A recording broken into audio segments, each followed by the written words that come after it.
Pemirsa, dua pemuda nekat mencuri boneka pocong yang dipajang di alun-alun Lamongan, Jawa Timur. Belum diketahui motif aksi ini, sementara pelaku masih diburu polisi.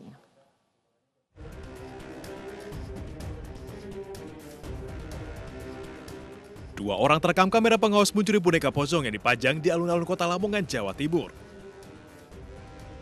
Usai mengambil boneka pocong, pelaku langsung tancap gas.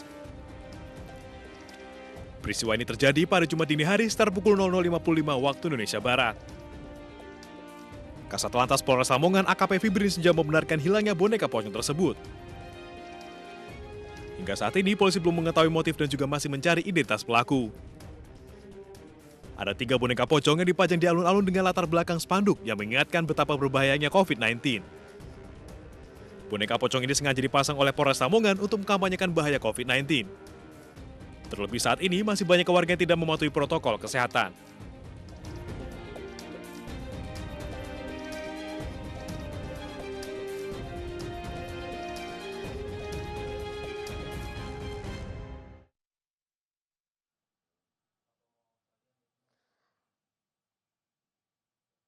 Dan pemirsa, selengkapnya terkait pencurian boneka pocong, kita sudah bergabung dengan AKBP Miko Indrayana, Kapolres Lamongan. Selamat sore Pak Miko. Assalamualaikum Mbak, selamat sore. Baik, sejauh ini Pak, apakah pelaku sudah diketahui?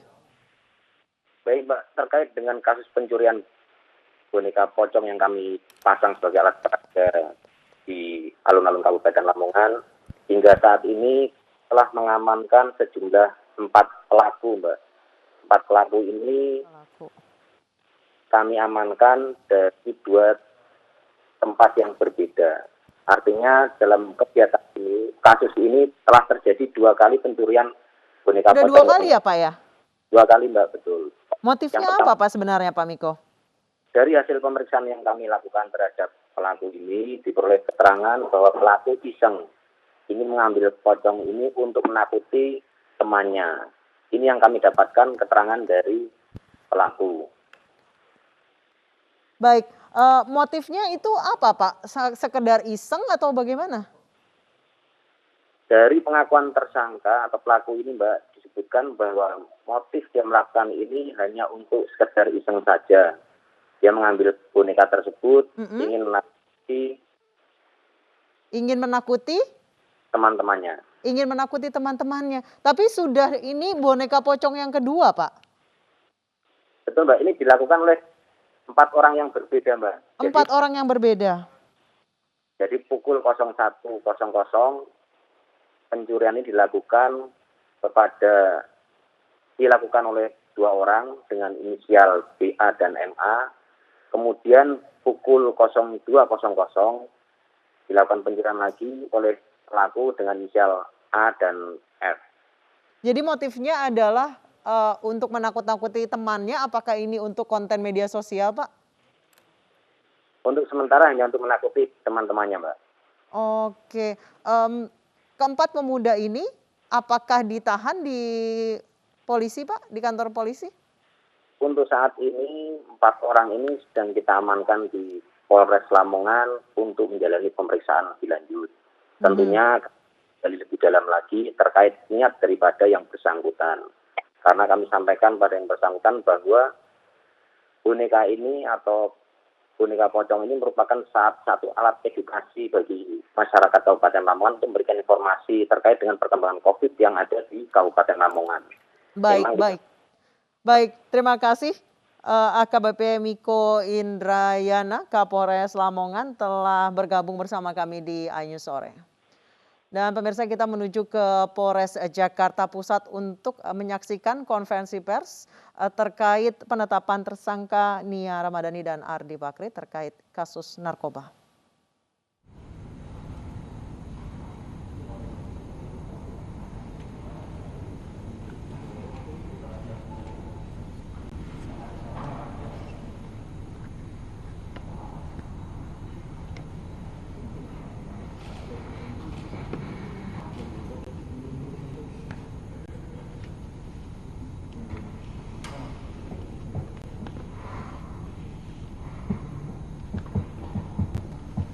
Sini, Kak.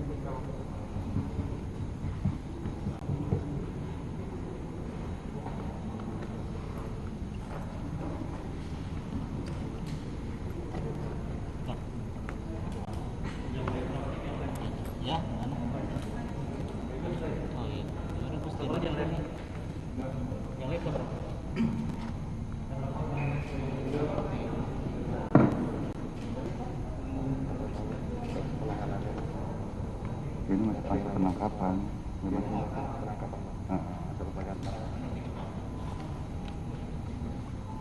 Nah,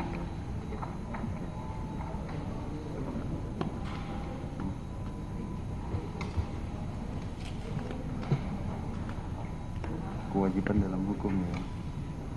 Teman-teman. 3.000.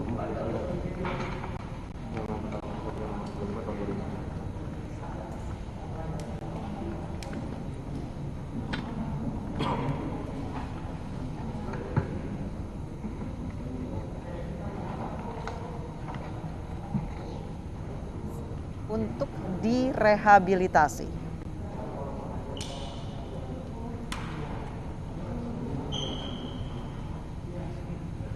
Nia Ramadhani dan suaminya Ardi Bakri serta sopirnya ZN ini adalah hari ketiga menjalani serangkaian pemeriksaan terkait kasus narkoba.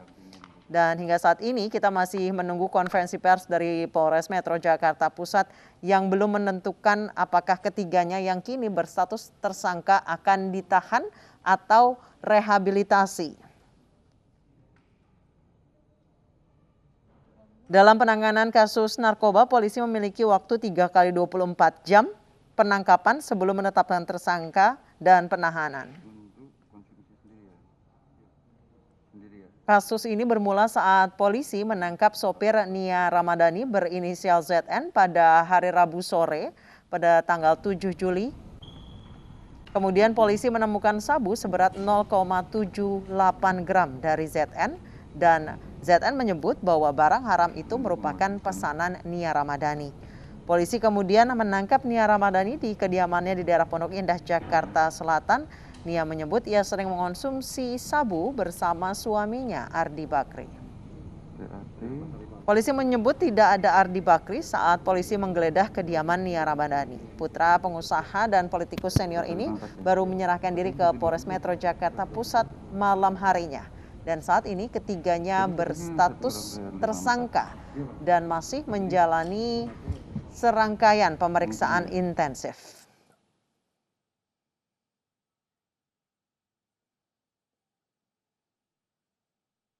Baik, kita masih menunggu konferensi pers terkait perkembangan kasus narkoba yang menjerat Nia Ramadhani dan Ardi Bakri. Sampai saat ini Polres Metro Jakarta Pusat juga masih mengejar penjual narkoba jenis sabu kepada Nia Ramadhani dan Ardi Bakri. Diketahui sabu itu dibeli oleh sopirnya berinisial ZN yang saat ini juga tersangka atas perintah atau permintaan dari Nia Ramadhani dan Ardi Bakri. Polisi menduga ZN atau sopir Nia Ramadhani ini tidak pernah bertemu dengan penjual sabu. Sebelumnya polisi telah menetapkan ketiganya yaitu Nia Ramadhani, Ardi Bakri, dan sopirnya ZN sebagai tersangka dalam kasus ini. Dan polisi telah menyita sabu seberat 0,78 gram dan 1 buah bong atau alat hisap sabu. Sejauh ini kuasa hukum dari Nia Ramadhani dan Ardi Bakri mengatakan bahwa pihaknya bakal mengajukan permohonan rehabilitasi. Namun pihak kepolisian mengaku belum menerima permohonan pengajuan rehabilitasi dari pihak Nia Ramadhani dan Ardi Bakri.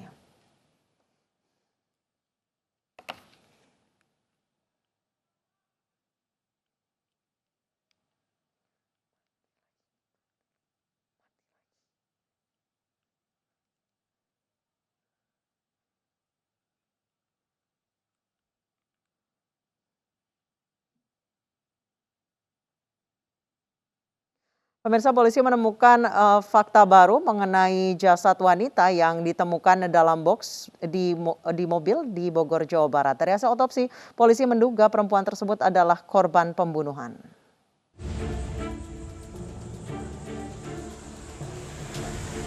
Polisi masih menyelidiki misteri kematian seorang wanita yang jasadnya ditemukan dalam box di dalam mobil di sebuah bengkel di Bogor, Jawa Barat. Dalam penyelidikan ini, polisi telah memeriksa 10 saksi dan menangkap seorang WNA asal Korea yang diduga sebagai pemilik mobil. Dari hasil otopsi, polisi menyebut korban berusia 25 hingga 35 tahun dan memiliki tato. Diduga jasad tersebut mengalami kekerasan sebelum meninggal dunia. Selain itu, polisi menyatakan bahwa korban telah berada dalam boks di dalam mobil sekitar 5 hari. Sampai dengan saat ini kami terus mendalami terkait bagaimana mayat tersebut bisa ditemukan di mobil, bagaimana mobil tersebut bisa sampai di bengkel. Nah, tentunya ini masih dalam pendalaman yang harus kami lakukan. Karena sampai dengan saat ini, identitas daripada korban pun itu belum kami dapat pastikan.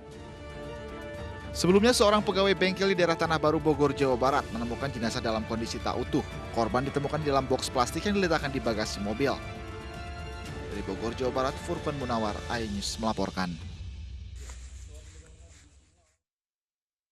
Tim SAR mengevakuasi jasad pria yang terapung tengah laut dekat Pelabuhan Merak, Cilegon, Banten. Jenazah diduga adalah anak buah kapal yang dilaporkan hilang akibat jatuh ke laut beberapa waktu lalu.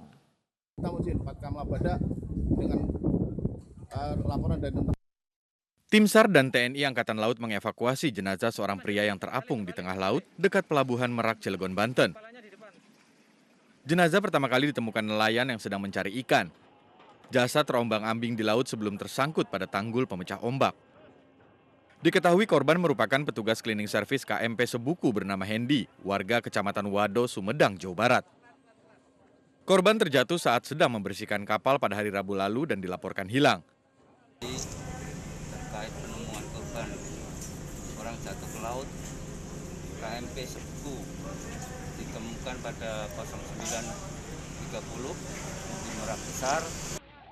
Jenazah langsung dibawa ke rumah sakit terdekat untuk diotopsi sebelum diserahkan ke pihak keluarga untuk dimakamkan. Dari Cilegon, Banten, Iskandar Nasution, iNews melaporkan.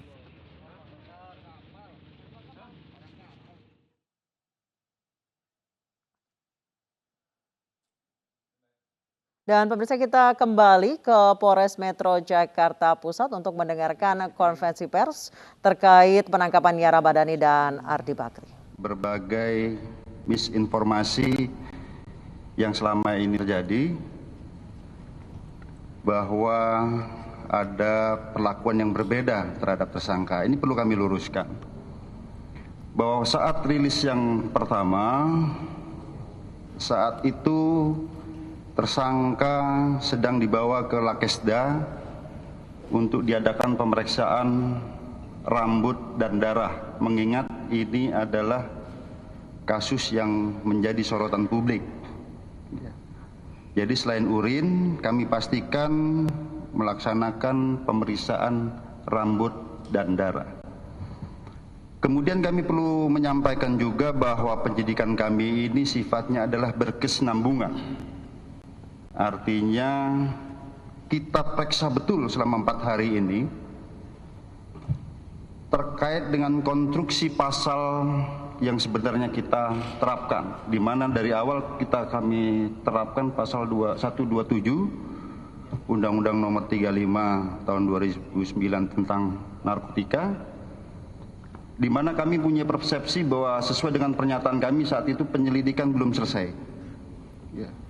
Nah, selama 4 hari ini kami adakan penyelidikan lebih mendalam lagi terkait dengan perkara ini. Kami adakan penggeledahan, pemeriksaan bukti-bukti digital, data IT, kemudian pemeriksaan terhadap 3 orang tersangka, sehingga apakah ada kemungkinan berkembang daripada konstruksi pasal yang ada. Apakah ada mens reanya, niat jahatnya untuk memiliki, menyimpan, menguasai, bahkan mengedarkan, artinya menawarkan pada orang lain. Nah, oleh karenanya selama 4 hari ini penyidikan ataupun penyelidikan sementara sudah kami anggap cukup, di mana konstruksi pasalnya adalah pasal 127 Undang-Undang Nomor 35 Tahun 2009 tentang pengguna narkoba. Nah, yang kedua, kami perlu meluruskan terkait bahwa tersangka ini tidak diproses sebagaimana mestinya, bahwa dalam pasal 127 sebagaimana yang hasil penyelidikan kami tentang pengguna narkoba ini diwajibkan untuk melakukan atau dilaksanakannya rehabilitasi. Itu adalah kewajiban undang-undang. Dan kemudian dengan rehabilitasi ini bukan perkaranya tidak dilanjutkan, tidak, perkara tetap kami lanjutkan.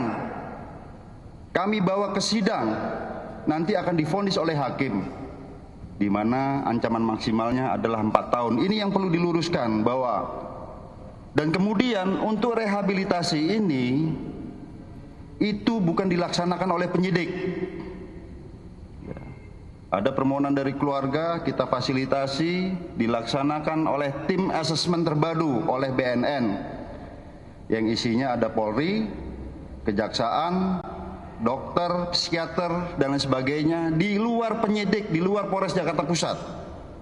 Tetapi kami perlu tekankan lagi, ya, seandainya ada keputusan rehabilitasi sebagaimana diwajibkan dalam Undang-Undang Pasal 54, Undang-Undang Nomor 35 tahun 2009, bukan berkas tidak dilanjutkan, tetap kami lanjutkan, bawa ke pengadilan, dan nanti akan divonis oleh hakim. Ini yang perlu menjadi penekanan agar tidak menjadi kesimpang siuran informasi. Di informasi kami laksanakan penyidikan secara profesional, dan kemudian rekan-rekan sekalian, sebentar lagi akan kami hadirkan tersangka. Mengapa kami menunggu? Karena kami menunggu komplit ataupun lengkap penyidikan kami, sehingga kita akan tampilkan para tersangka ini. Selanjutnya rekan-rekan sekalian, sebelum ditampilkan, kami pernah menyampaikan bahwa strategi pengungkapan narkoba yang dilakukan oleh Polres Jakarta Pusat adalah preemptive strike. Artinya kami mengungkap dari hulu. Sebagaimana rekan-rekan ketahui, ada hal yang unik di masa pandemi ini. Polres Jakarta Pusat dalam kurun 22 hari, ya, pertama kita ungkap 400 kilo, dalam waktu 22 hari bisa menjadi 1,1 ton setelah bergabung dengan Polda Metro Jaya. Dan kami temukan fakta lagi yang unik, kami temukan bandar, ya, nanti barang buktinya ya cukup banyak, nanti akan kami tampilkan, di mana kami duga berdasarkan penyelidikan kami, ya, bahwa ini digunakan oleh kalangan-kalangan tertentu, kaum-kaum jet set, kalangan-kalangan elit. Ya, kami sudah gambarkan, petakan, ya, tinggal tunggu saja, ya. Kalau masih ada yang menggunakan, tunggu waktu akan kami tangkap. Jadi bukan hanya tersangka 3 ini sebenarnya.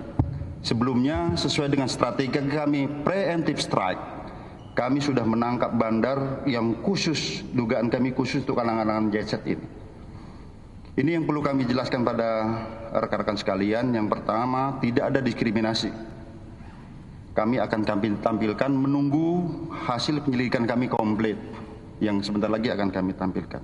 Yang kedua, rehabilitasi bukan kewenangan daripada penyidik, tapi dilakukan oleh tim asesmen terpadu BNN. Kita menunggu rekomendasinya sekarang, karena itu amanah daripada ataupun kewajiban dalam undang-undang. Seandainya pun direhabilitasi, bukan berarti berkas tidak dikirim, kami kirim. Tetap kami kirim, divonis oleh hakim nantinya, di mana konstruksi pasal tersebut ancaman maksimal adalah 4 tahun. Ya, nanti kita lihat, itu di luar daripada kepolisian. Itu yang perlu kami sampaikan. Setelah ini nanti setelah ada tersangka kami tampilkan, selanjutnya sebagaimana yang kami sampaikan tadi, akan kami munculkan tersangka yang berikutnya, yang kami duga ini adalah digunakan untuk kalangan-kalangan tertentu. Yang paling terakhir, ya, di masa pandemi ini kepolisian sebenarnya lebih konsentrasi pada tataran pelayanan kepada masyarakat, pelindungan, pengayoman, pelayanan pada masyarakat. Kita konsentrasi terhadap penanganan COVID, akselerasi vaksinasi, ya, kemudian kegiatan PPKM darurat dan lain sebagainya. Tetapi tim kami tidak lengah. Kalau ada yang mencoba memasukkan narkoba ini, tim kami ada tim khusus yang siap untuk menangkap lagi.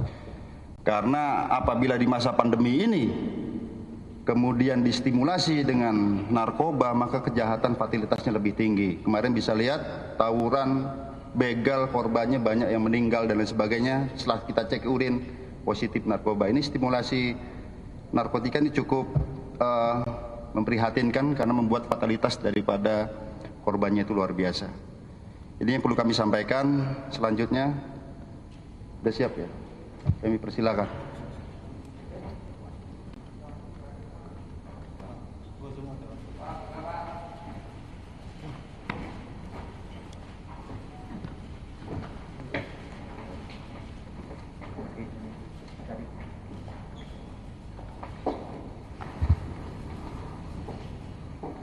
Ada yang mau ngomong?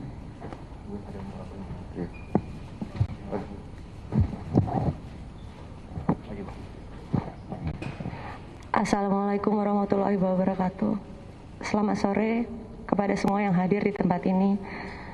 Saya mengucapkan terima kasih untuk waktu yang telah diberikan oleh rekan-rekan wartawan, rekan-rekan media, pihak kepolisian, tim pengacara, dan semua yang hadir di tempat ini, termasuk yang akan mendengarkan saya baik secara langsung maupun tidak. Sore hari ini mohon izinkan saya dengan segala kerendahan hati untuk mengucapkan permintaan maaf yang sebesar-besarnya kepada seluruh pihak yang terkait, khususnya kepada keluarga besar saya, sahabat, teman-teman, orang-orang yang mengasihi saya, rekan kerja, dan seluruh pihak yang sudah menaruh kepercayaannya kepada saya. Saya, Nia Ramadhani Bakri, mengakui bahwa yang saya lakukan tidak menjadi sebuah contoh yang terpuji. Sebagai manusia, saya sadar seharusnya saya memberikan contoh yang baik bagi anak-anak saya dan orang-orang di sekitar saya.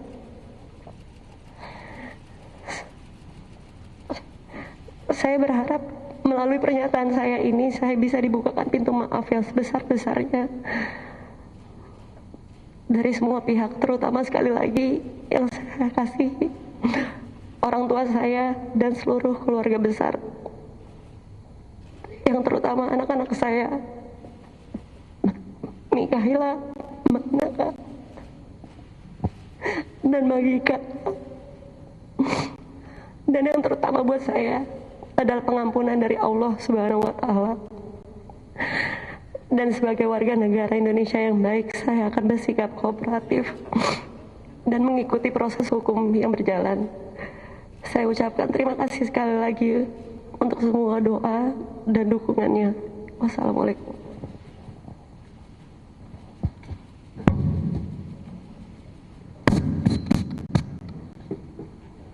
Ya, baik rekan-rekan, tadi sudah kita tampilkan. Dari lawyer ada yang boleh disampaikan? Tidak ada? Cukup? Sudah ya. Jadi tadi sudah kita tampilkan rekan-rekan sekalian ya. Kita menunggu penyelidikan komplit. Selanjutnya kita tampilkan Pemirsa, mulai 12 Juli mendatang, setiap warga yang akan keluar masuk Jakarta diwajibkan memiliki surat tanda registrasi pekerja atau STRP. Kami akan membahasnya secara komprehensif usai jeda berikut.